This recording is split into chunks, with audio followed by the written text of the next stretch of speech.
Lembaga Swadaya Masyarakat Pemantau Peduli Anggaran Negara gelar unjuk rasa di Kejaksaan Tinggi Jambi. Dalam aksinya, mereka minta Kejati Jambi dan Satgas Penertiban Kawasan Hutan pidanakan perusahaan yang mengalihfungsikan kawasan hutan jadi perkebunan kelapa sawit.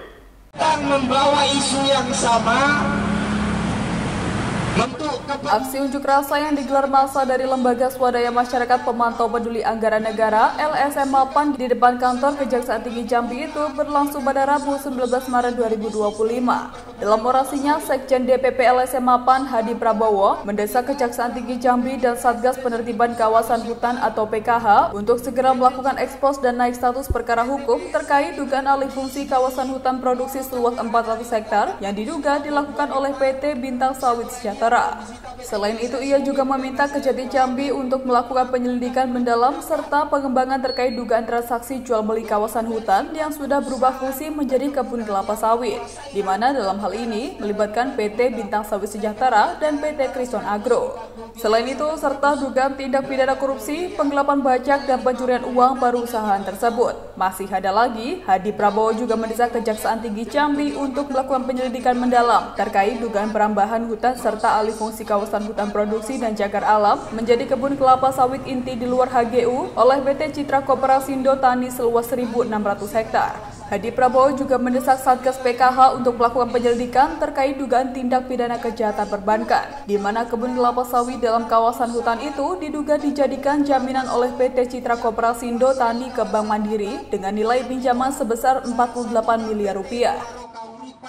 Hari ini datang ke Kejati Jambi, pertama itu ngapresiasi kinerja Kejati bersama dengan tim Satgas PKH yang berhasil menertibkan beberapa perusahaan perkebunan kelapa sawit yang mengelola dan mengalihfungsikan kawasan hutan menjadi kebun kelapa sawit tanpa izin.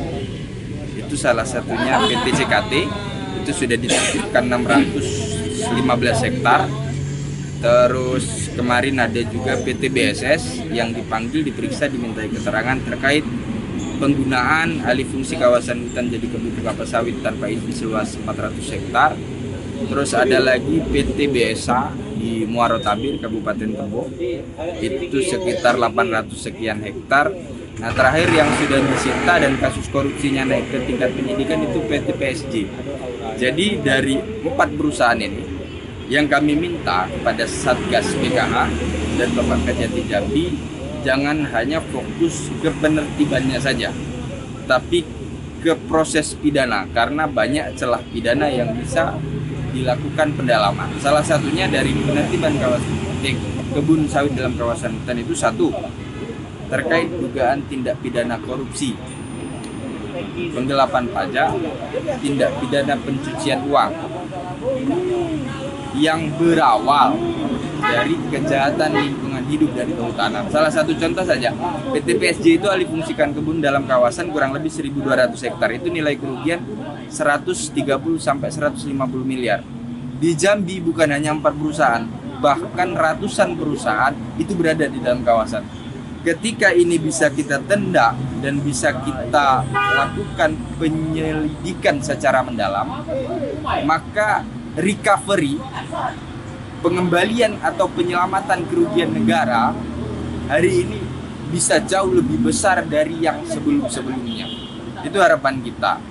Jadi Bapak Kejati bersama dengan tim Satgas PKH, ayo bersama-sama dengan kami penggiat niatkan dan tekadkan misi yang sama. Kita kembalikan kawasan hutan Jambi menjadi hijau royo-royo tanpa ada kebun kelapa sawit milik perusahaan dalam kawasan. Di sisi lain, Hadi Prabowo mengapresiasi Kejati Jambi dan Satgas PKH yang telah berhasil menertibkan beberapa perusahaan perkebunan kelapa sawit yang mengelola dan mengalihfungsikan kawasan hutan menjadi kebun kelapa sawit di Jambi. Dari Kota Jambi, Eko Wijaya, National TV melaporkan.